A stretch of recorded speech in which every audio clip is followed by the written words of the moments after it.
अभी हम प्रबंध प्रक्रिया के चरण या प्रबंध कार्य के ऊपर बात करेंगे। इससे पहले हमने प्रबंध प्रक्रिया का अर्थ और प्रबंध प्रक्रिया की विशेषताओं के ऊपर हमने बात की थी। अभी हम प्रबंध प्रक्रिया के कार्यों के ऊपर हम बात करने वाले हैं। व्यावसायिक जगत के अंदर अलग अलग विद्वानों ने अपने अपने अलग अलग प्रबंध के कार्य बताए हैं। यहाँ कुछ विद्वानों के कार्यों को यहाँ पर उल्लेखित किया गया है। जैसे कि राल्फ डेविस एक विद्वान है, प्रबंध के क्षेत्र के प्रमुख विद्वान हैं, जिन्होंने प्रबंध के कार्यों को 3 भागों में बांटा है: नियोजन, संगठन और नियंत्रण। योजना बनाना, संगठन का ढांचा तैयार करना और संगठन में काम करने वाले कर्मचारियों के ऊपर नियंत्रण स्थापित करना। दूसरे विद्वान है कुंटाज ओडोनेल। इन्होंने प्रबंध के कार्यों को और 5 भागों में बांटा है: नियोजन, संगठन, कर्मचारियों की नियुक्ति करना, कर्मचारियों को निर्देश देना और नियंत्रण स्थापित करना। ऐसे कैसे ब्रेक एक विद्वान है, जिन्होंने और प्रबंध के कार्यों को 5 भागों में बांटा है: नियोजन करना, संगठन का निर्माण करना, संगठन में काम करने वाले कर्मचारियों को अभिप्रेत करना, कर्मचारियों के बीच में समन्वय स्थापित करना और उनके ऊपर नियंत्रण स्थापित करना। ऐसे कैसे हेनरी फ्योल ने और प्रबंध के कार्यों को 5 भागों में बांटा है: नियोजन करना, संगठन का निर्माण करना, संगठन में काम करने वाले कर्मचारियों को आदेश देना, उनके बीच में समन्वय स्थापित करना और नियंत्रण स्थापित करना। ऐसे कैसे लिंडाल उर्विक ने और प्रबंध के कार्यों को अलग अलग भागों में बांटा है, जिसमें नियोजन है, संगठन है, आदेश देना है, समन्वय स्थापित करना है, संदेशों का आदान प्रदान, संदेशवाहन, पूर्वानुमान लगाना और जांच करना, पर्यवेक्षण करना, निरीक्षण करना। ऐसे कैसे लूथर गुलिक, इन्होंने प्रबंध के कार्यों को अलग अलग भागों में बांटा है। इन्होंने कहा है नियोजन है प्रबंध, संगठन का निर्माण करना, कर्मचारी की नियुक्ति करना, कर्मचारी को निर्देश देना, समन्वय स्थापित करना, विवरण देना और बजट का निर्माण करना। तो ऐसे अलग अलग विद्वानों के अभिमत के अनुसार प्रबंध के कार्यों को अलग अलग भागों में बांटा गया है। निष्कर्ष के रूप में हम कह सकते हैं कि प्रबंध के कार्यों को दो भागों में बांट सकते हैं, जिसमें प्रमुख कार्य और सहायक कार्य। तो सबसे पहले हम प्रमुख कार्य के ऊपर हम बात करेंगे कि प्रबंध के प्रमुख कार्य 5 हैं: नियोजन, संगठन, निर्देशन, नियंत्रण और समन्वय। और सहायक कार्य भी 5 है: निर्णयन, नियुक्ति करना, नव प्रवर्तन या नवाचार, संप्रेषण और प्रतिनिधित्व। तो सबसे पहले हम प्रमुख कार्य के ऊपर बात करेंगे। पहला बिंदु है प्रमुख कार्यों का नियोजन। नियोजन क्या है? तो एक लक्ष्य की प्राप्ति के लिए एक प्रबंधक के द्वारा किए जाने वाले जो कार्य होते हैं, उन कार्यों की एक रूपरेखा तैयार करना, जिसको हम नियोजन कह सकते हैं। रूपरेखा तैयार करने का मतलब कि कब क्या करना, कैसे करना, इसका निर्धारण करना। और इसका निर्धारण करने से क्या होता है कि हम अपना लक्ष्य आसानी से प्राप्त कर सकते हैं। प्रबंध के कार्यों को प्रभावी रूप से करने के लिए नियोजन बहुत आवश्यक है। योजनाएं दीर्घकालीन भी हो सकती है, अल्पकालीन भी हो सकती है। अल्पकालीन योजनाओं को हम और दैनिक योजनाओं में बांट सकते हैं कि पूरे दिन में 24 घंटे में क्या क्या कार्य करना है, कब कब करना है, कैसे कैसे करना है, किससे करवाना है। और साप्ताहिक योजना भी बना सकते हैं, मासिक योजना भी बना सकते हैं, वार्षिक योजना भी बनाई जा सकती है। और दीर्घकालीन 3 साल की योजना, 5 साल की योजनाएं भी बनाई जा सकती है। और इस योजनाओं के अंतर्गत हम करते क्या है, जिसमें हम उद्देश्य का निर्धारण करते हैं। हमारा वार्षिक उद्देश्य क्या होना चाहिए, 1 साल का हमारा लक्ष्य क्या है। अगर 5 साल की योजना है तो 5 साल का हमारा लक्ष्य क्या है। अगर दिन की योजना है तो पूरे दिन का हमारा लक्ष्य कितना है। तो हम लक्ष्य का निर्धारण करते हैं, फिर उसके अनुरूप हम क्या करते हैं, एक रूपरेखा तैयार करते हैं, जिसमें काम करने की पद्धति के बारे में विचार करते हैं, कार्य विधि के बारे में विचार करते हैं, विधि के बारे में विचार करते हैं, प्रविधि के बारे में विचार करते हैं, फिर बजटिंग के बारे में विचार करते हैं कि इस काम को करने के लिए कितने रुपये की आवश्यकता पड़ेगी, कितने पूंजी की आवश्यकता पड़ेगी। ऐसे अलग अलग प्रकार के कोई कार्यक्रम निर्धारित करते हैं कि सुबह से लेकर शाम तक कौन कौन सा कार्य किस प्रकार से करना है। एक कार्यक्रम तय करना, कार्य का क्रम। और जैसे 12 महीनों का कार्य हमने कार्यक्रम तय कर दिया कि 365 दिनों में हमको कौन कौन सा कार्य किस किस दिन कितनी मात्रा में करना है, कैसे कैसे करना है। तो एक कार्यक्रम तय करना, ये पूरा क्या है, नियोजन है। तो ये सारे नियोजन के घटक हैं। तो नियोजन के माध्यम से और आगे के जो प्रबंध के कार्य है वो प्रभावी रूप से संपन्न करने में नियोजन का एक बहुत बड़ा योगदान है। तो प्रबंध का प्रमुख कार्य पहला है नियोजन। दूसरा हम बात कर रहे हैं संगठन। एक संगठन का ढांचा कंपनी का होता है, जितनी बड़ी कंपनी उतना ही संगठन का ढांचा बड़ा होता है, जितनी छोटी कंपनी उतना ही संगठन का ढांचा छोटा होता है। बड़ी कंपनी होती है, अंतर्राष्ट्रीय स्तर की कंपनी होती है, तो उसकी अलग अलग राज्यों में शाखाएं होती है, अलग अलग देशों में शाखाएं होती है। और राष्ट्रीय स्तर की कंपनी है तो उसके अलग अलग राज्यों में शाखाएं होती है, अलग अलग कहीं पर प्लांट लगे हुए हैं, कहीं पर ऑफिस है, हेड ऑफिस अलग है और ब्रांच ऑफिस अलग अलग है। ब्रांच ऑफिसों में अलग अलग कर्मचारी अलग अलग पदों पर काम करते हैं, कोई उच्च स्तर पर काम कर रहा है, कोई मध्य स्तर पर काम कर रहा है, कोई निम्न स्तर पर काम कर रहा है। ऐसे कार्यों का विभाजन करना, उनको अधिकार सौंपना, उनको उत्तरदायित्व सौंपना, अधिकारी और अधीनस्थ का संबंध स्थापित करना, कौन किसको निर्देश देगा, कौन किसको आदेश देगा, कौन किसके निर्देशों की पालना करेगा, ये सारी रूपरेखा संगठन के अंतर्गत तय होती है। एक अच्छा संगठन का निर्माण करना, योग्य व्यक्तियों को संगठन के अंदर रखने के लिए और किस काम को करने के लिए किस योग्यता वाले व्यक्ति को रखना पड़ेगा, इसका भी निर्धारण पहले से करना। उच्च पद पर इस प्रकार की योग्यता वाले कर्मचारी चाहिए, मध्य स्तर पर इस प्रकार की योग्यता वाले कर्मचारी चाहिए, निम्न स्तर पर इस प्रकार के योग्यता वाले कर्मचारी चाहिए। ये सारी बातों का निर्धारण करना वो संगठन का ढांचा तैयार करना है। तो प्रबंध के प्रमुख कार्यों में दूसरा कार्य है संगठन। तीसरा हम बात कर रहे हैं निर्देशन। जैसे हम जानते हैं कि एक फिल्म का निर्माण करने वाला जो निर्देशक होता है वो अपने जो नायक होते हैं उनको निर्देश देता है, जो नायिकाएं होती हैं उनको निर्देश देता है, अदर जो कास्ट होती है उनको निर्देश देता है, कैमरामैन होता है उसको निर्देश देता है, साउंडिंग का काम करने वाला उसको निर्देश देता है। ऐसे अलग अलग लोगों को निर्देश देता है। हर एक निर्देशक के निर्देश देने के तरीके अलग अलग होते हैं। कोई अच्छा निर्देश देता है तो उसका परिणाम भी अच्छा आता है, कोई अच्छा निर्देश नहीं देता है तो उनका परिणाम भी अच्छा नहीं आता है।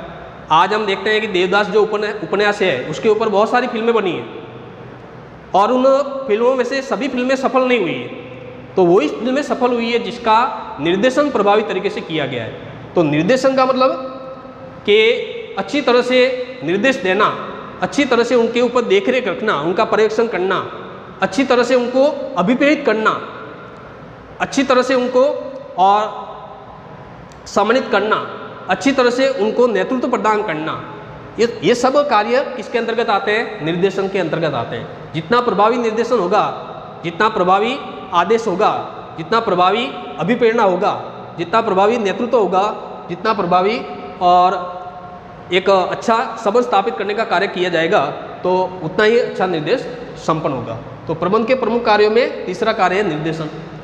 चौथा कार्य है नियंत्रण। जैसे हम जानते हैं कि किसी भी कार्य को संपन्न करने पर और परिणाम जो आता है उस परिणाम की हम तुलना जो योजना बनाते हैं शुरुआत में उसके साथ करते हैं और कमी पेशी का हम पता लगाते हैं, विचलनों का पता लगाते हैं। तो जितने ज़्यादा विचलन होंगे, जितनी ज़्यादा कमियां होगी, उतना ही हमारा नियंत्रण का कार्य प्रभावी नहीं हुआ है हम कह सकते हैं। तो प्रभावी नियंत्रण के लिए क्या जरूरी है? तो प्रभावी नियंत्रण के लिए 4 घटकों का होना बहुत ज़रूरी है। जैसे कि प्रमापों का निर्धारण करना, कौन सा कार्य कब करना है इसके लिए पहले से स्टैंडर्ड तय कर लो, पहले से प्रमाप तय कर लो, कितना कार्य कितनी मात्रा में कब कार्य करना है, किसके द्वारा करना है, सारा प्रमाप पहले से तय कर लो। फिर जब कार्य का निष्पादन होगा, फिर कार्य का निष्पादन किया जाएगा, कार्य का मूल्यांकन किया जाएगा और उसके बाद उस कार्य के निष्पादन के साथ उस प्रमाप की क्या की जाएगी? तुलना की जाएगी उनके बीच में। और तुलना करते हुए विचलनों का पता लगाना और विचलन का पता लगाने के बाद उसको सुधार करना, विचलनों को दूर करने के लिए सुधारात्मक कार्यवाही करना, उसको नियंत्रण की प्रक्रिया कहते हैं। तो नियंत्रण की प्रक्रिया के भी 4 घटक है, ये हमको ध्यान में आना चाहिए। उसके बाद है समन्वय। समन्वय का मतलब है एकरूपता स्थापित करना, सामंजस्य स्थापित करना। कंपनी में काम करने वाले बहुत सारे विभाग हैं, कंपनी में बहुत सारी ब्रांचें हैं, कंपनी में बहुत सारे अधिकारी हैं। तो हर एक अपने अपने अलग अलग पद पर अलग अलग अधिकारी काम कर रहे हैं, अलग अलग विभागों में अलग अलग अधिकारी काम कर रहे हैं। तो उनके बीच में क्या होनी चाहिए? समरूपता होनी चाहिए, एकरूपता होनी चाहिए। जैसे कि उत्पादन विभाग का अधिकारी है, विक्रय विभाग का अधिकारी है, मानव संसाधन विभाग का अधिकारी है, तो सभी विभागों के बीच में क्या होना चाहिए? समन्वय होना चाहिए। अगर विभाग के बीच में समन्वय नहीं होता है तो एक विभाग अच्छा काम कर रहा है लेकिन दूसरे विभाग के अच्छे काम नहीं करने के कारण उसका प्रभाव उस अच्छे विभाग पर पड़ रहा है। मतलब एक विभाग अगर अच्छा काम नहीं करेगा तो उसका प्रभाव दूसरे विभाग पर पड़ेगा जो अच्छा काम कर रहा है। तो एकता होगी, समन्वय होगा तो सभी विभाग प्रभावी तरीके से काम करेंगे। तो कुछ विद्वानों ने समन्वय को प्रबंध का सार कहा है, जैसे कुंटा ऑर्डर ने प्रबंध को और समन्वय का सार कहा है। प्रभावी अगर प्रबंध करना है तो समन्वय का होना बहुत ही आवश्यक है। तो इस प्रकार से प्रबंध के प्रमुख कार्यों को 5 भागों में बांटा गया है। अभी हम बात करेंगे प्रबंध के सहायक कार्य।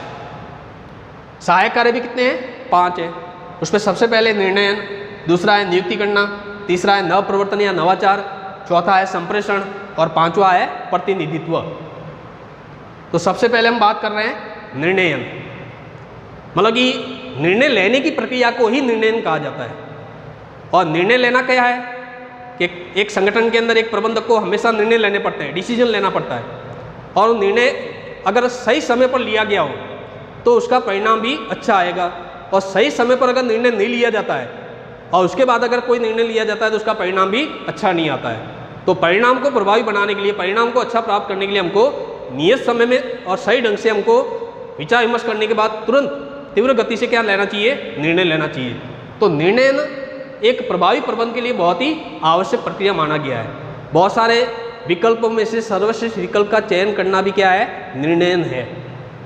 सर्वश्रेष्ठ विकल्प का चयन करना, ठीक है। ऐसे कैसे? दूसरा बिंदु है नियुक्ति करना। जैसे हमने अभी प्रमुख कार्यों में एक बात बताई थी, संगठन। तो संगठन से जुड़ा हुआ पॉइंट कौन सा है? नियुक्ति करना। एक संगठन के अंदर अलग अलग पद होते हैं, उच्च पद, मध्य पद और निम्न पद। उन अलग अलग पदों में अलग अलग कर्मचारियों की, मानवीय संसाधनों की क्या करनी पड़ती है? नियुक्ति करनी पड़ती है। कोई उच्च अधिकारी पर काम कर रहा है, कोई मध्य स्तर के विभागीय अधिकारी के रूप में काम कर रहा है, कोई निम्न स्तर पे पर्यवेक्षक के रूप में काम कर रहा है, कोई श्रमिक के रूप में काम कर रहा है, मजदूर के रूप में काम कर रहा है, जॉबमैन के रूप में काम कर रहा है। तो ऐसे अलग अलग पदों पर अलग अलग कर्मचारी काम करते हैं। ऐसे कैसे कंपनी के अंदर भौतिक संसाधनों की भी व्यवस्था करनी पड़ती है, मशीनरियाँ लगानी पड़ती है, प्लांट लगाने पड़ते हैं, फर्नीचर की व्यवस्था करनी पड़ती है।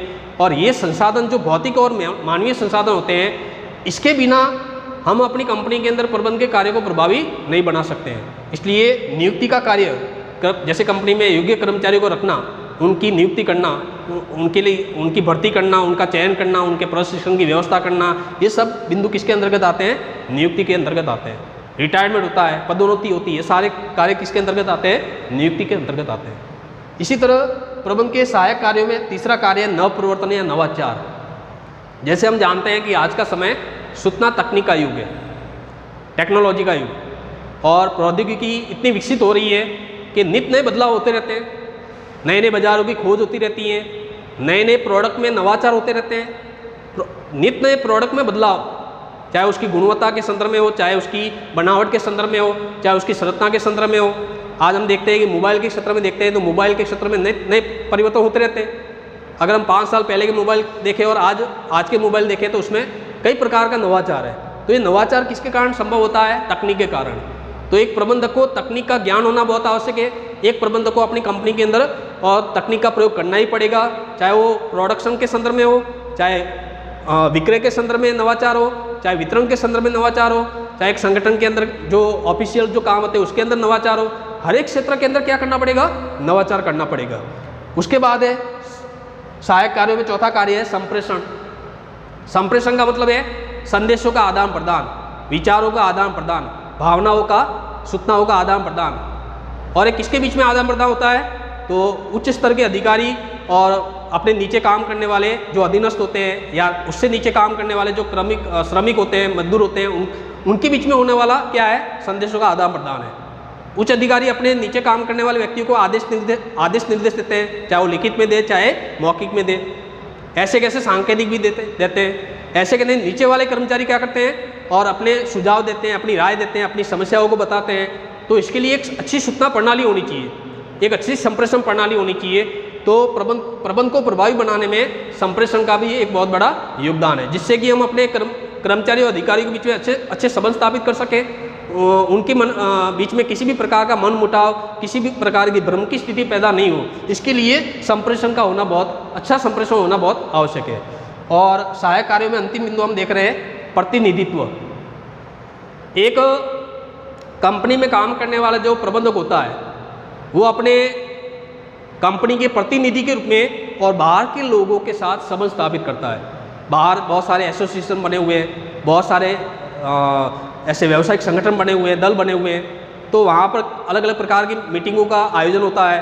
तो उस मीटिंग में भाग लेने का काम कौन करेगा? एक प्रबंधक करेगा। अपने कंपनी के प्रतिनिधि के रूप में अपनी राय रखने के लिए एक प्रबंधक उस मीटिंग में भाग लेगा, उस सम्मेलनों में भाग लेगा।